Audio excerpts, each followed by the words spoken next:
The night of December 3rd, 1967, was typical for Nebraska in early winter, clear, frosty, and quiet. A light dusting of snow that had fallen the day before crunched under the tires of Herbert Schirmer's patrol car. At 22, Herbert was a responsible and conscientious police officer in the small town of Ashland. Patrol work here rarely brought surprises, mostly routine checks and occasional minor violations. The latter half of his night shift was approaching. He had already completed his usual rounds, checked the lock on the doors of the local hinky-dinky grocery store, ensured everything was quiet at a couple of gas stations along the deserted Highway 6. The road was nearly empty, only occasionally passed by late-night trucks, leaving trails of diesel exhaust in the frosty air. Around 2 a.m., Schirmer was driving past the intersection of Highway 6 and the less busy Highway 63. He was about to continue his route when strange lights ahead on Highway 63 caught his attention. At first, he thought they were the clearance lights of a large truck, perhaps stopped due to a breakdown. The lights were red and blinked with a strange, intermittent frequency. Guided by duty and curiosity, Schirmer turned onto Highway 63 to check if the driver needed assistance. He drove closer and stopped his patrol car so the headlights illuminated the supposed truck. But it wasn't a truck. What appeared before him in the beam of his headlights was unlike any vehicle he had ever seen. Hovering just above the road, no more than 2.5 meters high, literally just a few feet above the asphalt, was an oval, almost egg-shaped object. Its surface was metallic, smooth, like polished aluminum, and it dimly reflected the light from the patrol car's headlights.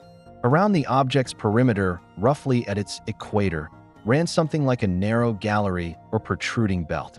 The red lights he had noticed from a distance blinked intermittently from a row of oval portholes located along this gallery. The object wasn't resting on the road, but was hovering above it, supported by a structure vaguely resembling extended landing gear or supports.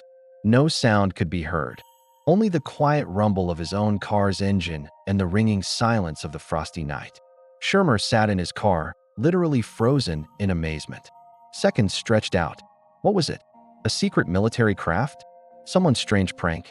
As he frantically sorted through possibilities in his head, trying to find a rational explanation, a short burst of flame or bright gas hissed from the underside of the object. The craft smoothly rose a few more meters into the air. Then it began to move slowly but surely, straight towards Schirmer's patrol car. The officer's heart pounded. Instinctively, he pressed himself back into the seat. But before he could even think about shifting into reverse, the object abruptly changed trajectory, shot upwards and sideways, and vanished from sight in the blink of an eye, as if it had never been there. No trace remained, no sound. Only a light cloud of vapor from the expelled gas slowly dissolving in the headlight beams. For several minutes, Schirmer sat motionless, trying to process what he had seen. His hands trembled slightly. Finally, he shook himself, turned the car around, and drove back to the Ashland police station. He drove on autopilot, replaying the strange image of the metallic oval with red lights in his mind. Reaching the station, he mechanically glanced at the wall clock. The hands pointed exactly to 3 a.m. 3 o'clock? Schirmer froze. That couldn't be right. He was absolutely certain he had seen the object around 2 a.m.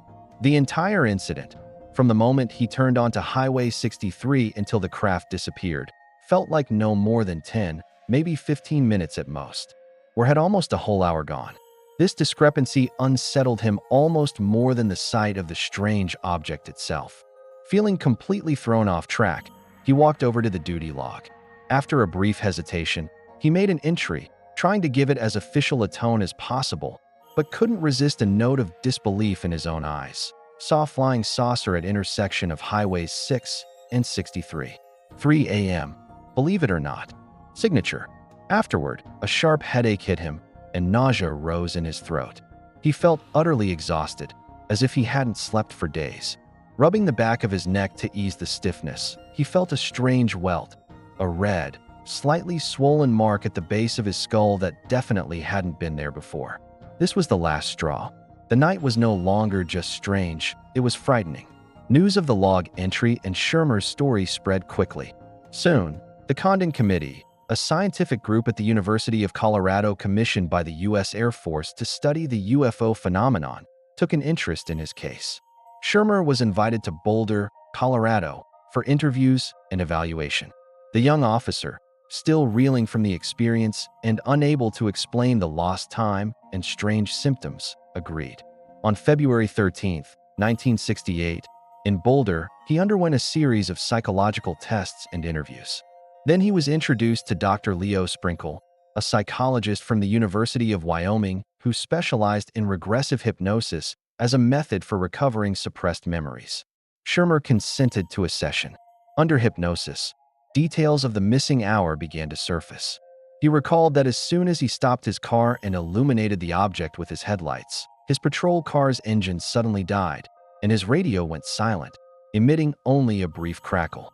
He remembered several short beings dressed in white, form-fitting jumpsuits emerging silently from the object. He had reached for the holster containing his service revolver, but before he could draw it, a clear thought, not his own, sounded in his head. "Don't do that. We mean you no harm." It wasn't a verbal command, but rather direct suggestion, telepathy. The beings approached the car. Then the memories broke off. After the hypnosis session, as if breaking a dam, other fragmented memories began to surface in Shermer's waking state. The beings seemed friendly, not aggressive. He vaguely remembered them explaining, again, not with words, that their craft was recharging from the nearby power lines, which might explain the interference with his equipment. And the strangest detail, they allegedly informed him that their base was on Venus. However, the Condon Committee treated these memories, especially those obtained under or after hypnosis, with significant skepticism. Their official conclusion stated, "Evaluation of this possibility is hampered by the lack of any independent physical or psychological evidence. On the basis of the information available to the project, therefore, it is concluded that it cannot be established that Shermer's reported UFO experience was physically real." Essentially, they hinted at the possibility of hallucination or a psychological phenomenon. But Dr. Sprinkle, who conducted the hypnosis, held a different view. He noted that, regardless of the objective reality of the events, Shermer himself deeply and sincerely appeared to be relating a real experience. For the young officer, it was not a dream or a fabrication. Returning to Ashland marked the beginning of the end of Shermer's former life. Ironically, shortly after these events, the position of local police chief became vacant, and Herbert, seen as a young and promising officer, was appointed. But this brought no joy.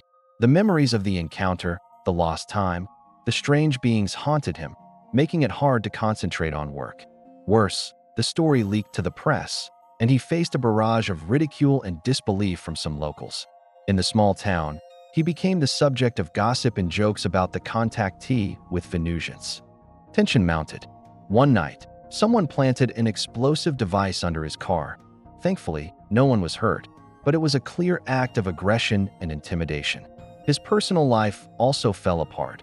His wife, unable to cope with the constant stress, ridicule, and her husband's obsession with the inexplicable, left him. Just 2 months after being appointed police chief, Herbert Shermer resigned. He was broken. In an attempt to understand himself and find some explanation or peace, Shermer underwent another hypnosis session on June 8, 1968, this time with Loring Williams. During this session, another startling detail emerged, later described in books by author Eric Norman. Shermer recalled an emblem on the chests of the beings' white jumpsuits. It was the symbol of a winged serpent. This detail was particularly strange, as the image of the winged serpent, dragon, Quetzalcoatl, etc., appears in the mythologies of vastly different cultures worldwide, from ancient Mesopotamia to Central America. Was this a coincidence, an archetypal image from Shermer's subconscious, or something more? Herbert Shermer's story remains one of the most famous and controversial in ufology. On one hand, there is the testimony of a young police officer, physical symptoms, lost time, and details corroborated under hypnosis. On the other, the skepticism of the scientific committee, exotic details like a Venus base and the winged serpent, and the complete lack of tangible proof. But regardless of whether the UFO contact was physically real or a product of the psyche, its consequences for Herbert Shermer's life were entirely real and devastating.